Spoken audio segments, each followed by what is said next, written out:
Hey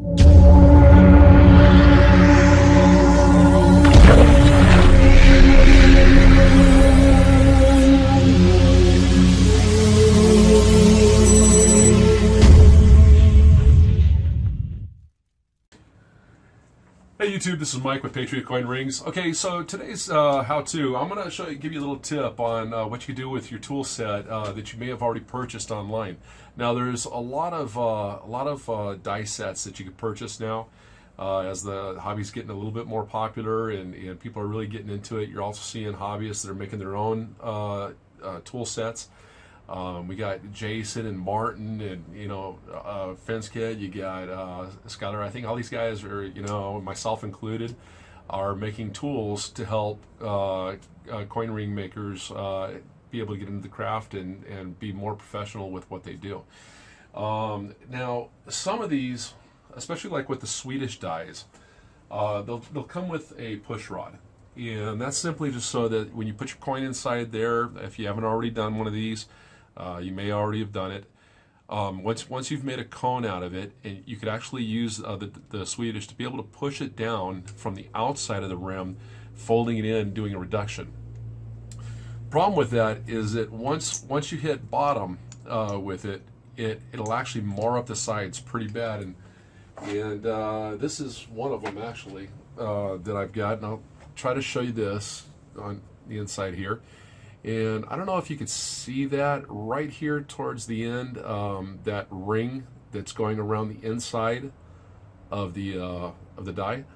That was because I pushed too hard with the push rods, and it's hard to gauge exactly how far you could go down before you actually hit. You don't know if you're actually pushing the coin or and it's just gaining resistance, or you've actually hit it with the side of your push rod.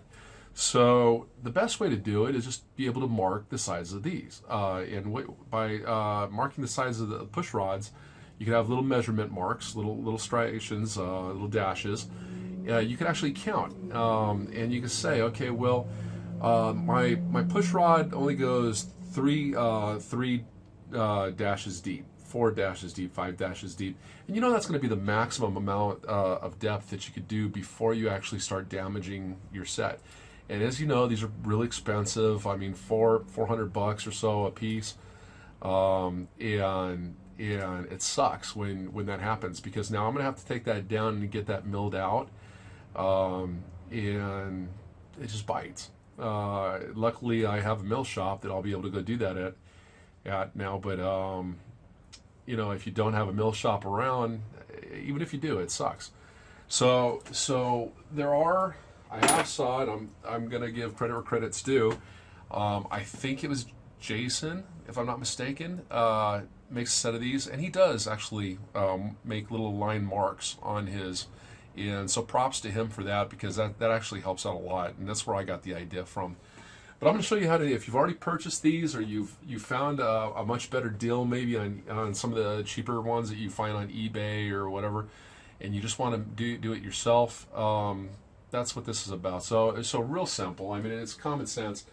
And this is what you're going to avoid. Just like you saw the marring on those, you're also going to mar up your the sides of your push rods. And you can see how I've damaged, I don't know if you can see that or not, the corners of my push rod as well. So that's all we're trying to do, is stop that from happening. All right, so what we're going to do is we're going to go ahead and just grab any one of these. And you could use wood on either side of it, or you could use, if you have the urethane wraps that are meant for wobbly coins, you could use that, and just wrap it around, put it on your vise so it holds in real steady. Let me go ahead and get that in there real quick. Okay. And I'm going to change the camera position here in a second so you can see better. And don't push hard, because especially if they're brass like this, it will actually dent it. We don't want to do that. But I'm going to show you how to maintain it and do a really nice striation on it. So let me go ahead and move this camera. Okay, there's a number of methods that you could use. One, you could use an electric engraver. That would be like this guy right here, and what it does is as a pulsating action, a lot like a tattoo machine, and where it actually runs up and down. I personally don't like that. That's something that I had bought a long time ago when I first got into the hobby, and it was super inexpensive. I think I got it at Harbor Freight for like $4, $5. Another way you could do it is you could actually score it by using like a jeweler's saw, whether it be a blade like this, or you could even go finer and the same kind of blade that basically would cut the inside of a quarter out all the way around if you're into that kind of detail. What I'm going to be using is, on my Dremel set, I've got a diamond tip blade here. Now, it doesn't have to be perfect. You could go ahead and get a tape measure if you really want to get a tape measure. I could eyeball it good enough that I could get it, like a 1/4 inch from each other, and that's about what I want to do, is get about a 1/4 inch or so. All I'm doing is I'm just lowering the light so I can see, and I'm actually going to look through the magnifying glass if I could do it without blocking your view. There we go. And let's go ahead and score this up.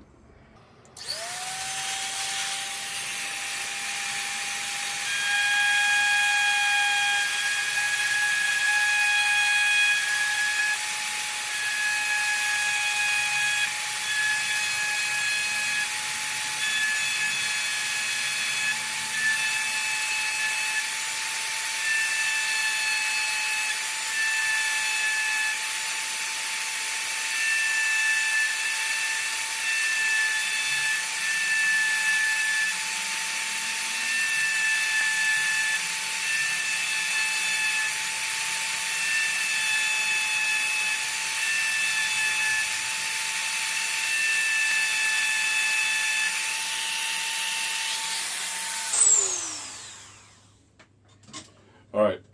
As you can see, you have some really nice scores. They're, I mean, for just doing it by eye, I'd say that they're very equal in sight. And now you can see what I'm talking about.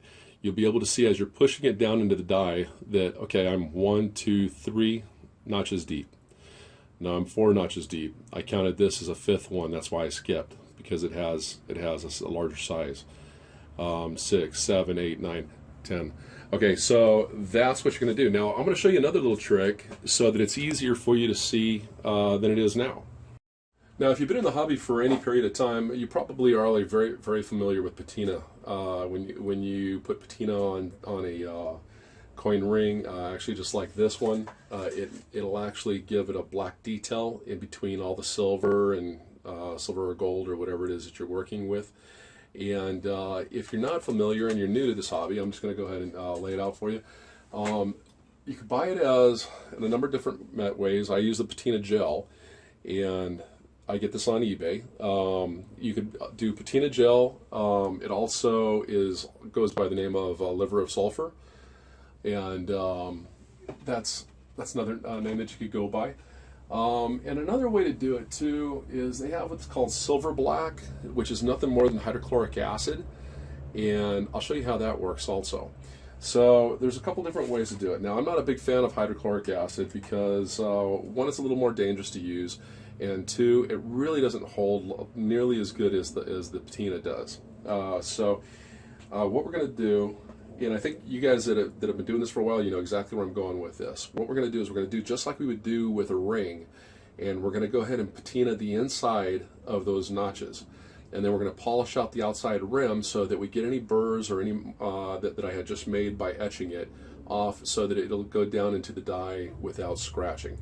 Okay, so here, let me show you what it's like when you use the hydrochloric acid. The one plus side to hydrochloric acid is that it goes on really fast.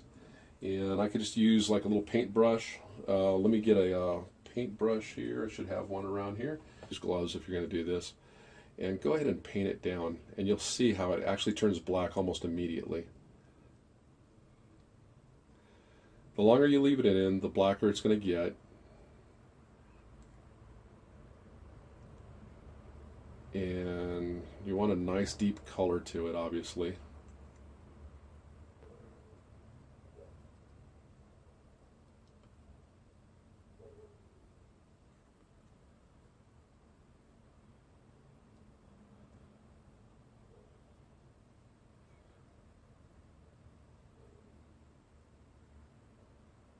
Okay. I'm just going to go ahead and let that sit there for a minute.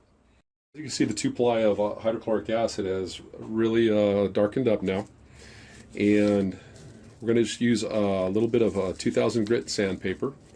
Plus what this does is any of the etching that you had done along the way, it's gonna take those burrs off so you don't scratch up the inside of your thing. Now, what I'm going to do is, because the lines were this way, I'm actually going to pull this way with it, okay? And you can see why I'm not a big fan of the hydrochloric acid. It kind of wants to wipe out of there. It's not nearly as good as the patina. But you get to see that, I mean, from the video, that you can see the markers a whole lot easier now, right? All right, so that one's ready to go. And that's we could use that. We'll know exactly how deep we can push inside the die now. I'll give you a little demonstration. It looks really good. So let's go ahead and get one of the dies.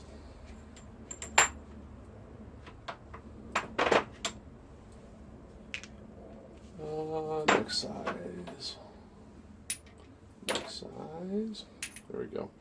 Okay. And you could actually see how many rings down you are now.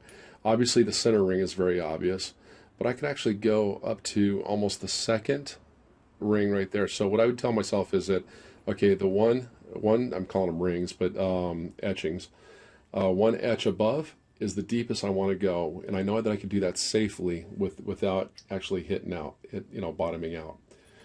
And coming around this side, we know that, okay, two lines are visible, so on the third line, I definitely want to stop. So you go down the 1 and the 2, and then I'm not going to go any further because, like I said, that's what I'm seeing is 3 lines. You should understand what I'm talking about here. Okay, so I'm not sure what happened to the end part of my video, but all I was going to show you is the difference between using the hydrochloric acid and also using the liver sulfur patina. Either one will work fine. You can even use a permanent marker and just mark the insides of the etchings, as long as you can see them like you see here in this photo.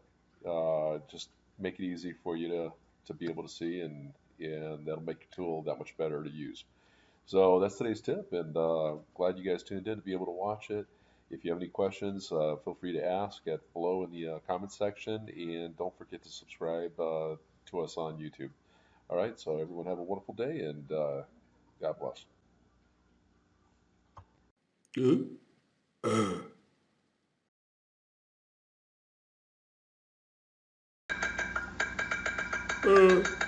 Subscribe.